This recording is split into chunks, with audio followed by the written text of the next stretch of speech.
begin the postseason. An overtime thriller in Charlotte, and this one coming down to the wire. The try, and hit score! Now the Suns down by 2, praying for the lead. No! Rebound, good one. Knocked away by Grant. The Blazers are going to the playoffs.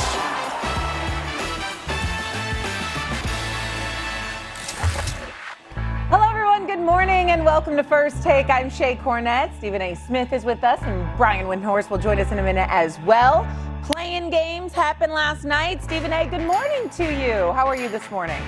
Good morning, good morning, good morning. How you doing? How you doing? Just before anybody bothers me, I don't have my tie on today because we all know I'm usually on my game. But the problem was I was rushing, traveling, and I forgot some pieces of my wardrobe, my tie being one of them. I'm sorry. I apologize. But, Shay, you always holding it down. So we good. It's all right. It's okay. We'll give you a pass this one day. You know, sometimes we forget things when we're flying all over the country, you know? Listen, Wendy, we can't always be as buttoned up as you, all right? Despite staying up very late last night, I might add. Let's go to the play-in games. They did not lack drama last night, particularly in Charlotte, where the Hornets took the Heat to overtime. They won 126-1 Heat from the playoffs. However, the Heat were without Bam Adebayo for the entire second half after Ball was seen grabbing his leg, essentially tripping him. Here was after the game, Coach Spo speaking on it.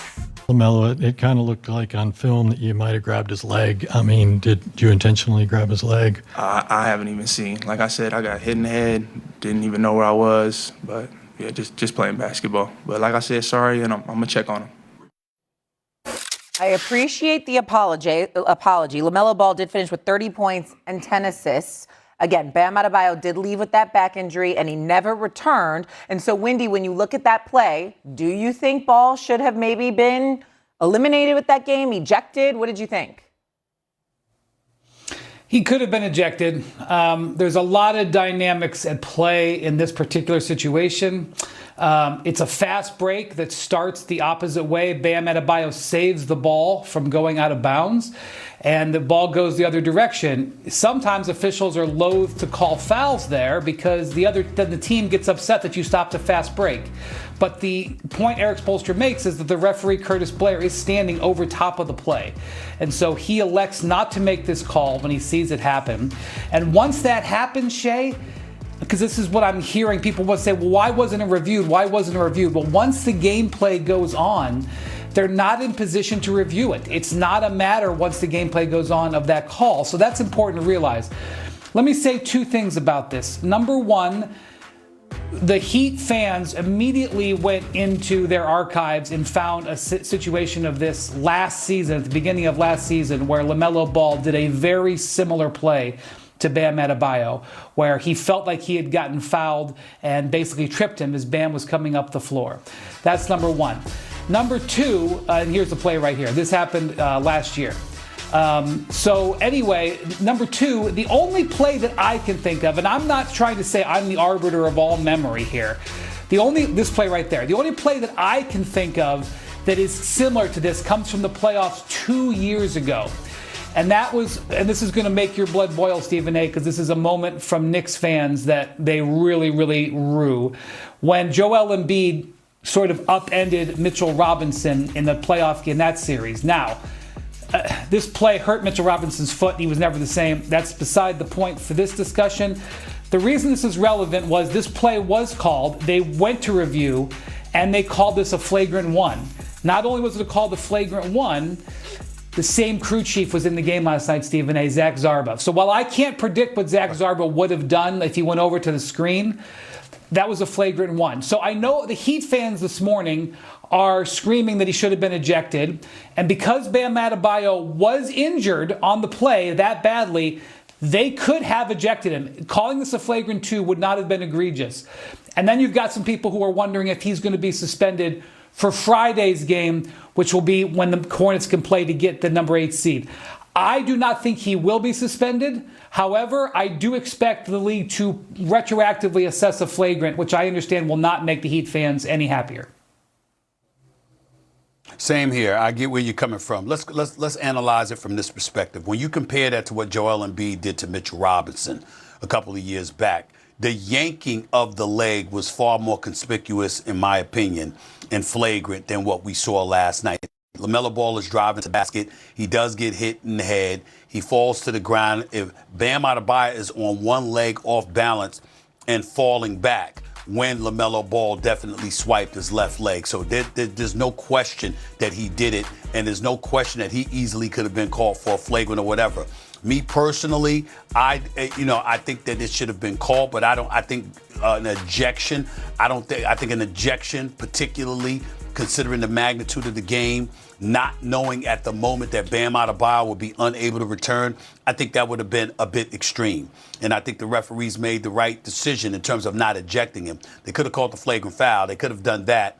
They could have brought attention to it, no doubt. And it's really unfortunate that Bam Adebayo ended up because, like Tyler Hero said post-game, Bam is tough. Bam plays through pain all the time. For him to not come back into the game, you got to appreciate and recognize the severity of it, because this is not a dude that misses action often, and this is not a dude that doesn't have a strong threshold for pain. So for him not to come back, it shows you how significant the injury was, because this is Bam Adebayo we're talking about. That is not normal. But the referees can't possibly know that. And if you got a playoff berth on the line and you got a star like LaMelo Ball, even though he didn't look like one shooting 2 of 16 from three-point range, but if you got a star like LaMelo Ball on the basketball court with a Bam Adebayo and others, you certainly don't want to eject somebody in the second quarter and make that kind of decision, because then some of us would have been complaining about how the officials interfered with the outcome of the game. That's the last thing you want as an official. So we got to take that into consideration. In the end, LaMelo Ball definitely was the wrong play to make. I don't think it warranted an ejection because, again, it wasn't nearly as extreme as Joel Embiid's yanking Mitchell Robinson's leg was. But nevertheless, it was a play. It doesn't have any place in the game. Eric Spoelstra's right to be pretty ticked off about it. A legitimate argument could be made that if Bam Adebayo was on the court, they don't lose this game because we know what he brings to the table for the Miami Heat. All of those things are true. Nobody's wrong here in what they're suggesting. I'm simply making the point that if you are an official with a game of that magnitude, this second quarter, this is LaMelo Ball we're talking about, to have ejected him from the game over that, I think that would have caused a big time stir. And I think that they made the right decision by not ejecting him. But in hindsight, looking at it, there definitely should be a punishment coming down the pike. And most importantly, even though that doesn't, assuage or alleviate any disgust from the Miami Heat faithful, I think it's important for the league to send a message moving forward. That stuff is not going to be tolerated at all, and they're going to be a bit extreme in the punitive damage that they exercise if somebody tries to pull that nonsense again. Yeah, he did apologize. I think he knew afterwards the magnitude of it, obviously, because Bam never returned, and then he realized the uproar of the situation. So he did apologize and say he was going to check on Bam. I don't know what happened beyond that. Go ahead. I will say this. I get it, and I'm not questioning the sincerity of LaMelo Ball, but if I'm the Miami Heat, you know what? That better be a phone call, because if he had come into the locker room after the game, I'm pretty pissed at him. I'm just telling you. Because we're going home. We're going home. Our season is over. You took out one of our best players, clearly our best player. You took him out. I don't give a damn about your apology in that moment. We going home, and we don't believe we lost 127 to 126 in overtime. That's how we lost this game, and we didn't have this dude for the entire second half because of what you did.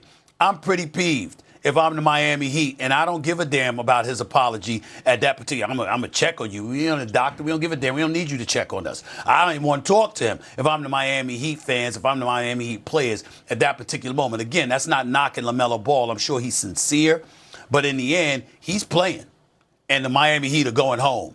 And I can assure you, even though they're not going to admit it because they're first class, they're not going to admit it, but they firmly believe if Bam Adebayo was on that court, they're moving on. They're not losing last night's game. Yeah.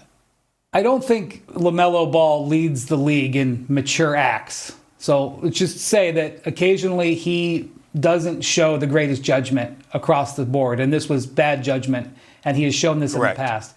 Secondly, I will say, he you could have written a novella on LaMelo Ball in this game. He was 11 of 30. He was 2 of 16 on 3. He committed a egregious foul moments before this that almost cost his team the game. And then he hits the game winner on a play, by the way, where he was fouled where it wasn't called. Jaime Jaquez slapped him right on the arm, and he made an incredible shot in traffic to win this game. So this is actually one of the great moments of his career. And it is, sort of appropriately considering the LaMelo Ball experience wrapped in this.